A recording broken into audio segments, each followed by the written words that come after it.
आप सभी का बहुत बहुत स्वागत है आपके अपने चैनल ज्ञानी बाबा 875 पे। मैं दुर्गेश सर आप लोगों के लिए लेकर आ गया हूँ क्लास 10th ज्योग्राफी यानी कि भूगोल इकाई 1 का ख है, जिसका चैप्टर जो है क्या है, इकाई ख जल संसाधन। उसके सभी प्रश्न हम लेकर आए हैं, जितने भी पाठ्य के अंतर्गत जो जल संसाधन के अंतर्गत जो ऑब्जेक्टिव और सब्जेक्टिव है, तो हम सभी प्रश्नों को लेकर आए हैं आपके लिए। तो आप जुड़े रहे हमारे साथ। तो आइए देखते हैं प्रश्न संख्या 1 है वो क्या है। प्रश्न संख्या हमारा जो 1 है वो क्या है, तो आइए देखते हैं प्रश्न 1 क्या है। प्रश्न 1 में दिया गया है वह है कि बृहद क्षेत्रों में जल की उपस्थिति के कारण ही पृथ्वी को कहते हैं ना। बृहद क्षेत्रों में जल की उपस्थिति के कारण ही पृथ्वी को कहते हैं। क्या कहते हैं पृथ्वी को? क्या उजला ग्रह कहते हैं, नीला ग्रह कहते हैं, लाल ग्रह कहते हैं या हरा ग्रह कहते हैं? तो कौन सा ग्रह कहते हैं ना? तो जो जल की उपस्थिति के कारण ही पृथ्वी को कौन सा ग्रह कहते हैं? तो नीला ग्रह कहते हैं। तो आपका ऑप्शन क्या हो जाएगा? ख आपका सही उत्तर होगा। बढ़ते हैं फिर अगले प्रश्न की ओर। अगला प्रश्न है कुल जल का ना, कुल जल का कितना प्रतिशत भाग महासागरों में निहित है ना। कुल जल का कितना प्रतिशत भाग जो है महासागरों में निहित है? क्या 9.5 या 95.5 या 96.5 या 96.6? तो आपका जो सही उत्तर है, देखिए किताब के ऑब्जेक्टिव आप देखिएगा तो वहां लिखा हुआ है 96.6, 96.5 ऑप्शन में ही नहीं है, लेकिन किताब के अंदर जब आप पढ़िएगा अच्छे से देखिएगा तो 96.5 है, जो कि हम पढ़ाए हुए भी है आपको बुक से। तो आपका सही उत्तर हो जाएगा ऑप्शन ग, आपका सही उत्तर होगा। बढ़ते हैं फिर अगले प्रश्न की ओर। अगला प्रश्न जो है 3 नंबर क्या है कि देश के बांधों को किसने भारत का मंदिर कहा था ना। देश के बांधों को किसने भारत का मंदिर कहा था? क्या महात्मा गांधी कहे थे, या डॉक्टर राजेंद्र प्रसाद कहे थे, या पंडित नेहरू कहे थे, या स्वामी विवेकानंद कहे थे ना। तो जो देश के बांधों को किसने भारत का मंदिर कहा था, तो वो पंडित नेहरू कहे थे। इसलिए आपका ऑप्शन जो हो जाएगा सही उत्तर इसका क्या होगा? ग होगा। फिर बढ़ते हैं हम लोग अगले प्रश्न की ओर। अगला प्रश्न है कि प्राणियों के शरीर में कितना प्रतिशत जल की मात्रा निहित होती है? प्राणियों के शरीर में जो जल की मात्रा होती है वो कितना होता है ना? क्या 55% या 60% या 65% या 70% ना? तो प्राणियों के शरीर में जो जल की मात्रा होती है वो कितना? 65%। इसलिए आपका ऑप्शन ग हो जाएगा आपका सही उत्तर। बढ़ते हैं फिर अगले प्रश्न की ओर। अगला प्रश्न है क्या कि बिहार में अति जल दोहन से किस तत्वों का संकेंद्रण बढ़ा है? बिहार में अति जल दोहन से किस तत्वों का संकेंद्रण बढ़ा है? क्या वो फ्लोराइड का बढ़ा है, या क्लोराइड का बढ़ा है, आर्सेनिक का बढ़ा है, या लोहा का बढ़ा है? ठीक है, तो किसका बढ़ा है? बिहार में अति जल दोहन से किस तत्व का संकेंद्रण बढ़ा है? तो आर्सेनिक का बढ़ा है। इसलिए आपका जो ग ऑप्शन हो जाएगा आपका क्या होगा? सही उत्तर होगा। फिर बढ़ते हैं अगले प्रश्न की ओर। अगला प्रश्न हमारा आ जाएगा लघु उत्तरीय प्रश्न। लघु उत्तरीय प्रश्न में पहला प्रश्न जो है वो क्या है कि बहुउद्देशीय परियोजनाओं से आप क्या समझते हैं ना। बहुउद्देशीय परियोजनाओं से आप क्या समझते हैं? तो इसके नाम से ही स्पष्ट होता है कि एक साथ कई उद्देश्यों को पूरा करने वाले परियोजना को ही क्या कहते हैं? बहुउद्देशीय परियोजना कहेंगे। जैसे देखिए वो ऐसी परियोजना जिसके द्वारा कई उद्देश्यों जैसे बाढ़ नियंत्रण, मृदा अपरदन पर रोक, पेय एवं सिंचाई हेतु जलापूर्ति, विद्युत उत्पादन, मत्स्य पालन, जल कृषि, वन्य जीव संरक्षण, पर्यटन इत्यादि की पूर्ति एक साथ हो जाती है, बहुउद्देशीय परियोजना कहलाती है। कहने का मतलब एक साथ कई उद्देश्यों को पूरा करने वाली परियोजना को ही बहुउद्देशीय परियोजना कहा जाता है। तो फिर बढ़ते हैं हम अगले प्रश्न की ओर। अगला प्रश्न आपका क्या है? यदि आपको वीडियो पसंद आ रहा हो तो जरूर चैनल को सब्सक्राइब कीजिएगा, वीडियो को लाइक कीजिएगा और अपना प्यारा सा कमेंट जरूर भेजिएगा, ताकि हम भी पढ़ सके, आपके कमेंट का जवाब दे सके कि आपको वीडियो जो है कैसा लगा। चलिए तो बढ़ते हैं प्रश्न संख्या 2।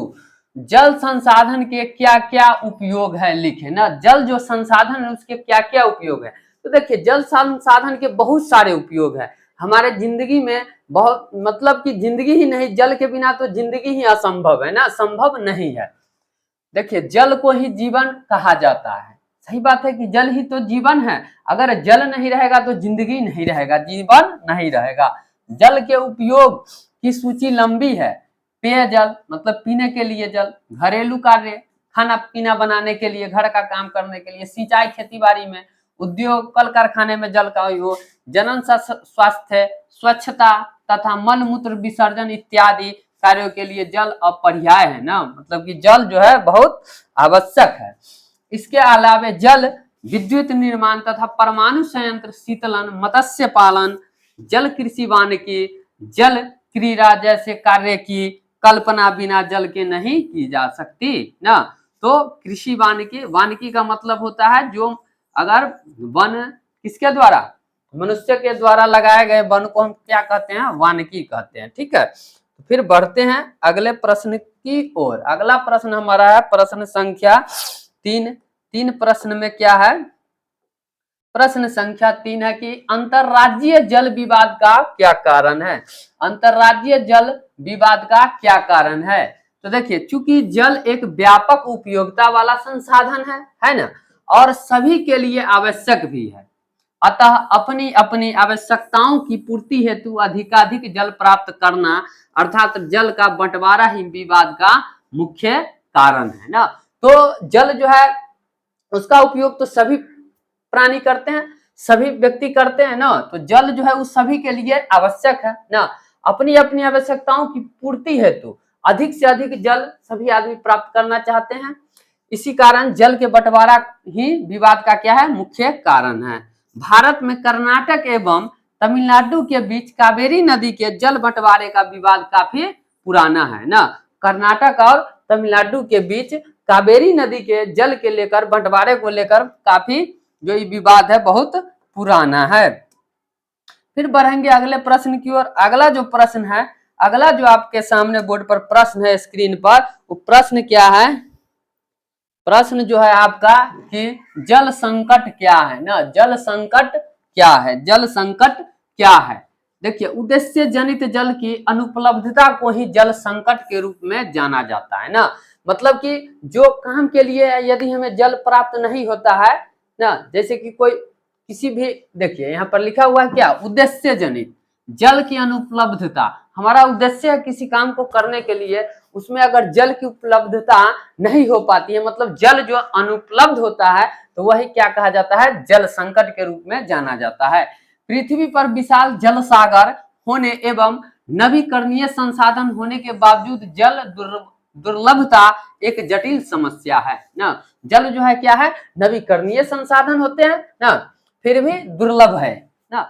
जल संकट के भाव उत्पन्न होते ही मानस पटल पर सूखाग्रस्त या अनावृष्टि क्षेत्र का चित्र उपस्थित होने लगता है ना। तो जल का जो संकट जब भी होता है, जल की कमी होता है, तो पूरे पृथ्वी पर जहां भी जल का संकट होता है वहां क्या, सूखाग्रस्त या अनावृष्टि क्षेत्र का चित्र उपस्थित होने लगता है।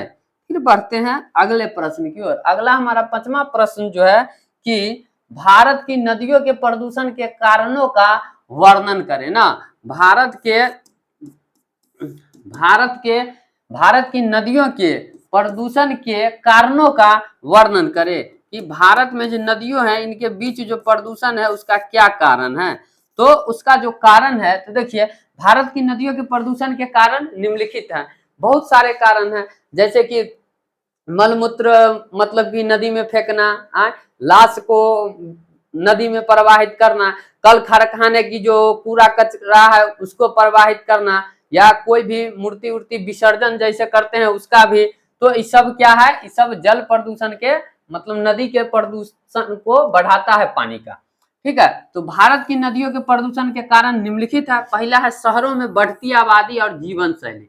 शहर में जो बढ़ रही है आबादी उससे भी नदियों के प्रदूषण, जल का प्रदूषण बढ़ रहा है। मल जल का नदियों में निस्तारण करना ना, मल जल को नदियों में निस्तारण करना। धार्मिक अनुष्ठान एवं अंधविश्वास, तो ये धार्मिक अनुष्ठान एवं अंधविश्वास से भी क्या होता है कि नदियों के जो जल है वो प्रदूषित होते हैं। औद्योगिक अवशिष्टों का नदियों में निस्तारण करना, जैसे कोई फैक्ट्री है ना, तो उससे जो जो भी कचरा निकलता है उस सारा के सारा क्या करते हैं हम लोग नदी में जो फेंका जाता है, उससे भी जल प्रदूषित होते हैं। शवों का विसर्जन, यदि कोई किसी की मृत्यु हो जाती है ना, किसी का देहांत हो जाता है, किसी का स्वर्गवास हो जाता है, तो क्या किया जाता है कि नदी में उसको विसर्जन कर दिया जाता है। तो इससे भी क्या होता है कि जल प्रदूषित होते हैं, नदियों के जल प्रदूषित होते हैं। तो यदि आपको वीडियो पसंद आ रहा हो तो जरूर लाइक कीजिए, चैनल को सब्सक्राइब कीजिए और शेयर करना न भूले। फिर बढ़ते हैं अगले प्रश्न की ओर। अगला प्रश्न जो है हमारा क्या है कि जल संरक्षण से आप क्या समझते हैं, इसके क्या उपाय हैं ना। जल संरक्षण से आप क्या समझते हैं और इसके क्या क्या उपाय हो सकते हैं। जल को सुरक्षा करने के लिए, उसकी रक्षा करने के लिए हम लोग क्या क्या उपाय कर सकते हैं ना। देखिए, उद्देश्य जनित जल की पर्याप्तता को बनाए रखना, जल को प्रदूषित होने से बचाना तथा वर्षा ऋतु में निरुद्देश्य बहने वाले जल को सुरक्षित करना ही जल संरक्षण कहलाता है ना। जल संरक्षण के उपाय निम्न है। यदि देखिए, उद्देश्य जनित जल की पर्याप्तता को बनाए रखना, जो हमारा मूल कार्य है जल से, मतलब वही कार्य करे, जल को बिना मतलब का ज्यादा नाश नहीं करे, विनाश नहीं करे जल को। अच्छा, प्रदूषित होने से बचाना तथा वर्षा ऋतु में जो बिना उद्देश्य के, बिना मतलब के बहने वाले जल को सुरक्षित करना ही जल संरक्षण कहलाता है। जल संरक्षण के उपाय निम्नलिखित है। पहला है भूमिगत जल की पुनः पूर्ति ना। भूमिगत जल एक बहुत ही महत्वपूर्ण जल स्रोत है। भूमिगत जल जो है एक बहुत ही क्या है, महत्वपूर्ण स्रोत है। आज इसका कई प्रकार से दोहन भी हो रहा है, जिससे भूमिगत जल के स्तर में लगातार गिरावट हो रही है ना। तो भूमिगत जल में भी लगातार गिरावट हो रही है, अतः इसकी पुनः पूर्ति आवश्यक है। इसके लिए वृक्षारोपण, जैविक तथा कंपोस्ट खाद का उपयोग, वेटलैंड्स का संरक्षण, वर्षा जल का संचयन एवं मल जल शोधन, पुनः चक्रण जैसे क्रियाकलाप उपयोगी होते हैं।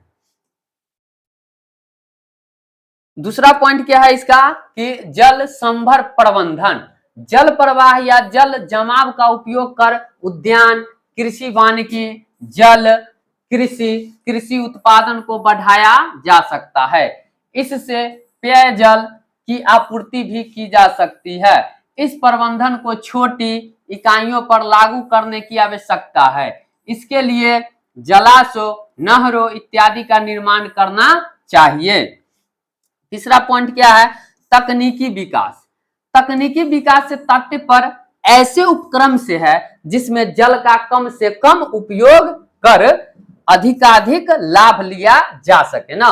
तो तकनीकी विकास से हमारा क्या तात्पर्य है कि जल का कम से कम उपयोग करके अधिक से अधिक लाभ लिया जा सके, जैसे ड्रिप सिंचाई, लिफ्ट सिंचाई, सूक्ष्म फुहारों से सिंचाई, सीधी नुमा खेती इत्यादि।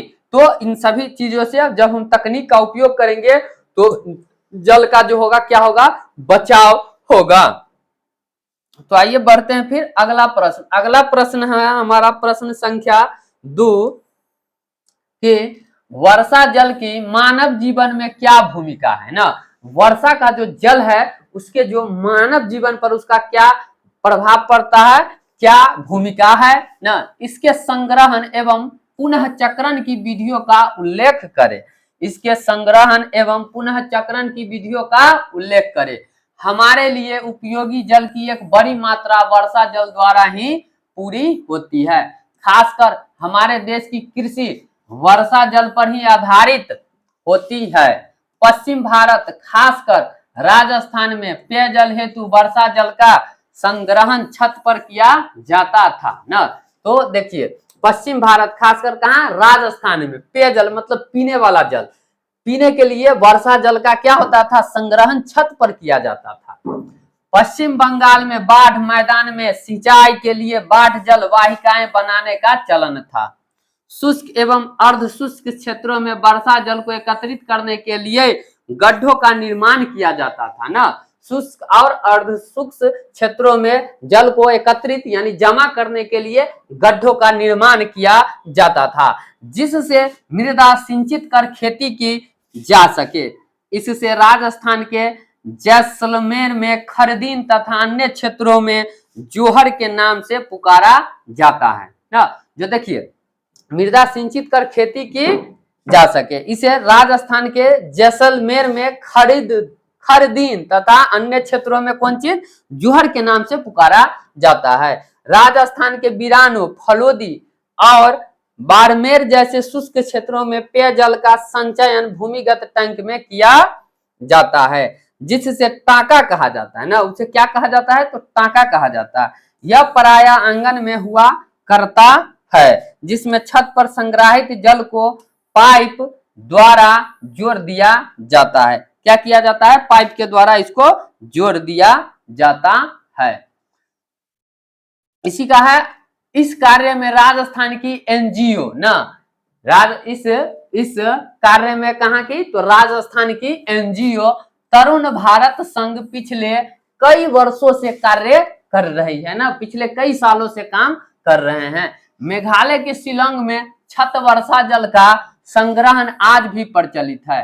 कर्नाटक के मैसूर जिले में स्थित गंगथर गांव में छत जल संग्रहण की व्यवस्था 200 घरों में है, जो तब संरक्षण की दिशा में एक मिसाल है।